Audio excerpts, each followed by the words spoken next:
cara yang paling efektif mengurangi perokok adalah menaikkan harga dan cukai rokok. Tidak merugikan petani, malah petani pasti lebih untung kan harga tembakau kan naik. Macam-macam yang dibuat, merampok hanya untuk mendapat uang membeli rokok.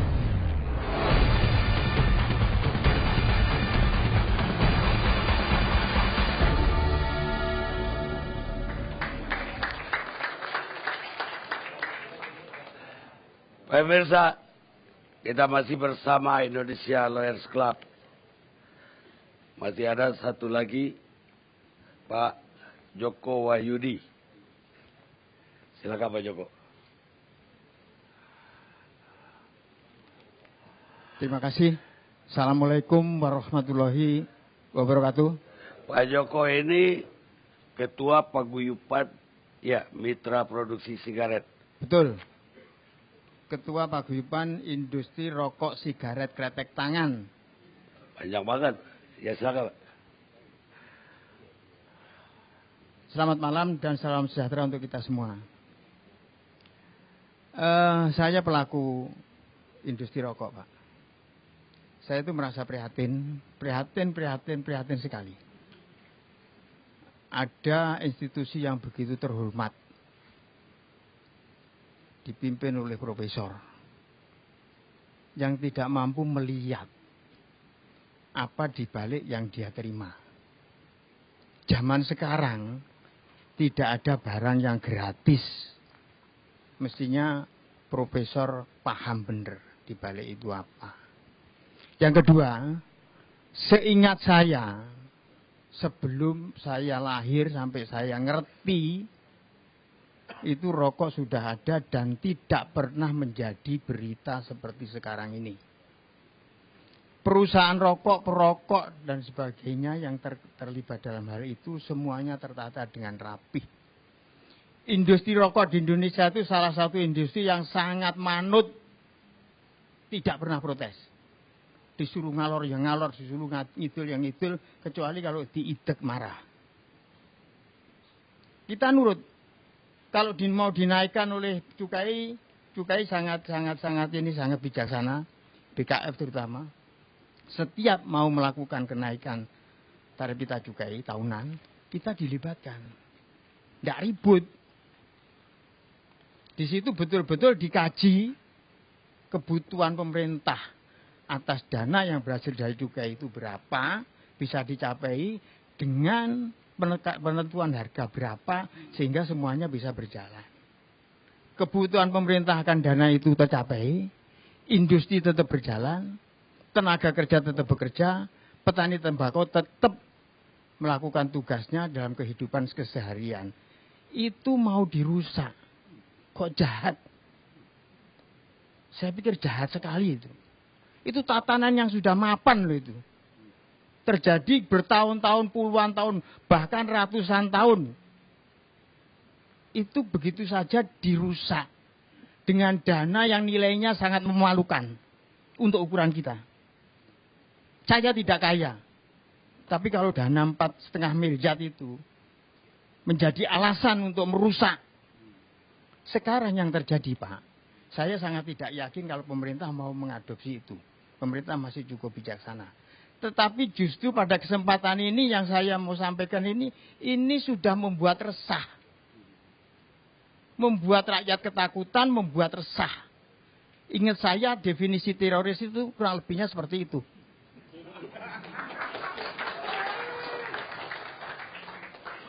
Petani tembakau berlomba-lomba menjual tembakau cadangannya itu dengan harga murah daripada nanti selak tidak laku kalau harga rokok itu 50.000 cukainya.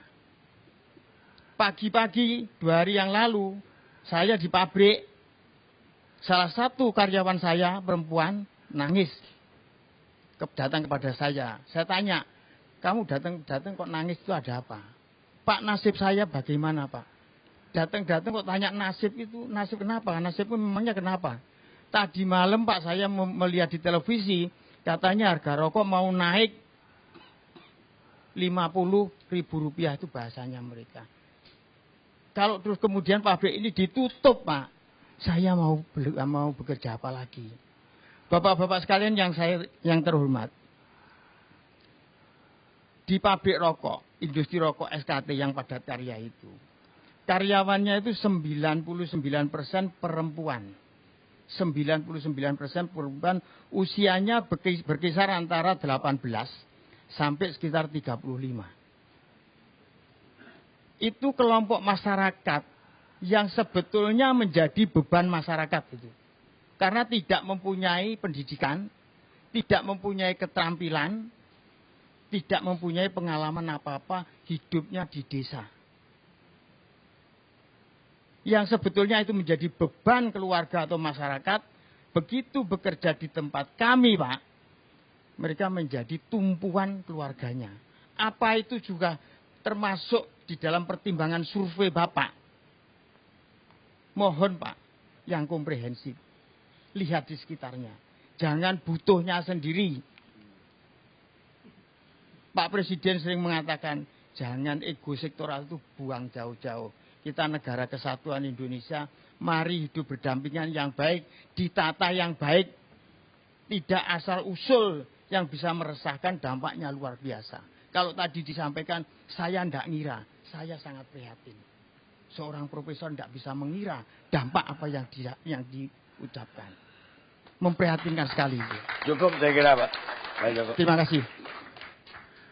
Saya mau ke lembaga konsumen. Kurnia Natalia. Natalia Kurniawati. Natalia? Terus saja. Natalia Kurniawati. Oh, Natalia Kurniawati. YLKI juga termasuk yang setuju dengan Pak Hasbullah Tabrani. Iya tak? Iya. Dan mendukung harga cukai dinaikkan. Pertanyaan saya, Anda kan lembaga konsumen. Harusnya kan melindungi konsumen rokok. Kok justru Anda menyetujui? Oke. Melindungi konsumen ya Pak ya? Konsumen, perokok juga konsumen. YLKI sangat sayang sekali dengan konsumen. Makanya semua konsumen kami lindungi. Dan di sini kami melihat, perokok itu juga punya hak untuk sehat loh Pak. Oh. Anak-anak, wanita, dan generasi-generasi muda kita juga punya hak untuk sehat. Dan di sini, kenaikan harga rokok itu mencegah supaya anak-anak, kemudian juga wanita, dan para perokok itu untuk tidak lebih banyak mengonsumsi rokok. Yang pertama itu. Jadi mereka bisa lebih sehat. Kemudian, dengan harga rokok yang masih terlalu murah ini, memungkinkan akses pada masyarakat yang miskin. Dan kita sama-sama tahu, kebanyakan dari perokok kita adalah masyarakat miskin. Mereka lebih baik merokok mereka lebih baik tidak makan daripada tidak merokok. Tapi coba saja dibuktikan. Terus? Ya. Yang kedua? Pertumbuhan perokok di Indonesia itu terus meningkat, termasuk perokok anak dan perempuan, Pak. Apa kita mau diam saja ketika generasi muda kita ini terancam oleh rokok? Jadi kita harus membatasi ini bagaimana caranya supaya mereka tidak bisa mengakses rokok. Kesehatan ini adalah aset, Pak. Ya, justru itu kesehatan aset oke. Tapi perokok, Anda tahu tadi perokok itu orang yang miskin. Lebih banyak orang miskin, ada juga orang kaya merokok. Harusnya kan karena Anda melindungi konsumen, Anda menuntut cukainya diturunkan, bukan dinaikkan justru. Justru supaya dengan itu kami orang melindunginya, miskin ini Pak. Bisa makan, bisa juga merokok. Jangan Karena merokok rokok doang. itu bukan barang primer. Masih banyak barang lain, produk lain yang lebih baik yang bisa dibeli. Rokok bukan barang yang normal, makanya dia punya cukai, punya pajak dosa yang harus dibayarkan. Dia bukan barang yang normal. Bahkan untuk tanggal kadaluarsa aja nggak ada. Berarti memang bukan layak dikonsumsi kan? Baik. Ada di Yayasan Lembaga Konsumen jabatannya staf bidang penelitian YLKI. Iya. Anda tahu kan bahwa tiap tahun YLKI dapat dari lembaga Bloomberg juga tahun lalu Iya, tahu, dapat 100.000 US. Ya. Nanti dulu. YLKI berdiri Ya, sejak itu 1973, Pak. Itu dipakai untuk apa? Maksud saya itu. YLKI Kalau tadi berdiri kan semenjak survei. 43 tahun yang lalu. Ya. Itu sebelum ada dana tersebut. Oh iya. Sebelum ada dana asing yang mengalir ke Indonesia. Dan sebelum ada dana tersebut, kami, lembaga konsumen, sudah mengampanyekan untuk pengendalian tembakau, untuk melindungi masyarakat Indonesia, konsumen Indonesia dari tembakau. Jadi sebenarnya ada atau tidak sekalipun aliran dana asing itu, kami dengan semangat konsumen sudah melakukan kampanye untuk pengendalian tembakau. Ada ataupun tidak ada dana tersebut. Baik. Tapi setahu saya ya, kalau kita menerima donatur luar, kita harus mempertanggungjawabkan kemana uang itu dipakai. Makanya pertanyaan saya kembali lagi tadi. 100.000 US ini dipakai untuk apa? Di Yayasan Lembaga Konsumen. Tentu saja kembali ke konsumen mengampanyekan, Pak.